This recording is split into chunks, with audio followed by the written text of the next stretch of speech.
हमारे प्यारे नबी का बचपन कैसे गुजरा और आपके वालिदा के इंतकाल के बाद आपकी परवरिश किसने की, चलिए जानते हैं। नबी पाक सल्लल्लाहु अलैहि वसल्लम दूसरे बच्चों की तरह खेलते तो थे मगर बुतों के करीब कभी नहीं जाते थे। जब बाकी बच्चे बुतों के सामने खेलते, कभी उनकी पूजा की नकल करते तो आप खामोशी से अलग हट जाते। एक दिन बीवी आमना रहमतुल्लाह अलैहा ने देखा कि कुछ बच्चे काबा के पास अपने नन्हे हाथों से बुतों को छू रहे हैं, लेकिन मोहम्मद थोड़ी दूर खड़े आसमान की ओर देख रहे थे। बीबी आमिना रहमतुल्लाह अलैहा ने हैरानी से पूछा, बेटा मोहम्मद, तुम उनके साथ क्यों नहीं खेलते? आपने मासूम अंदाज में जवाब दिया, अम्मा ये तो पत्थर हैं, ना ये सुनते हैं ना देखते हैं, मुझे इनमें कुछ भी नजर नहीं आता। ये सुनकर बीवी आमना की आंखें नम हो गई। उन्होंने बेटे को सीने से लगाया और दिल ही दिल में बोली, ये बच्चा अल्लाह की तरफ से भेजा गया खास अमानत है। जब नबी पाक सल्लल्लाहु अलैहि वसल्लम 6 साल के हुए तो बीबी आमना ने फैसला किया कि वो बेटे को लेकर मदीना जाएं ताकि छोटे मोहम्मद अपने वालिद की कब्र की जियारत कर ले। आप दोनों काफिले के साथ मदीना के लिए चल दिए। सफर आसान नहीं था, रेगिस्तान की तपती धूप,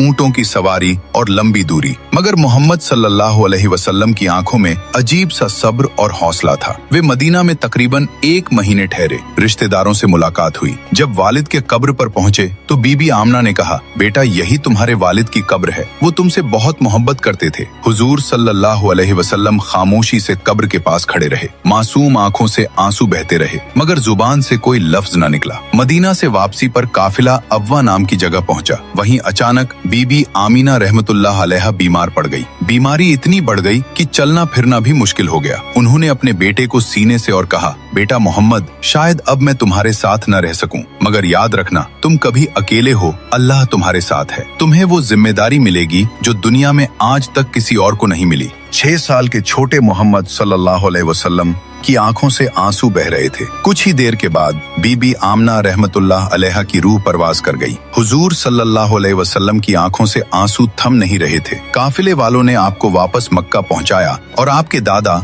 हजरत अब्दुल मुत्तलीब के हवाले कर दिया। जब हजरत अब्दुल मुत्तलीब को पता चला कि बहू बीबी आमना भी दुनिया से रुखसत हो गई हैं, तो उनकी आंखें भी भर आईं। उन्होंने नन्हे मोहम्मद सल्लल्लाहु अलैहि वसल्लम को अपनी गोद में लिया और कहा, बेटा ये तुम्हारे रब की आजमाइश है, इससे कभी घबराना मत। तुम्हारा दादा अभी जिंदा है और मुझे यकीन है कि तुम्हारा रब हर लम्हा तुम्हारा सहारा बनेगा। सुभान अल्लाह। दोस्तों, अगर आप भी नबी पाक से सच्ची मोहब्बत करते हैं और ये वाकया आपके दिलों को छू गई तो कमेंट में लिखिए आई लव मोहम्मद। और ऐसे ही इस्लामिक वाकयों के लिए वीडियो लाइक और चैनल सब्सक्राइब जरूर करें।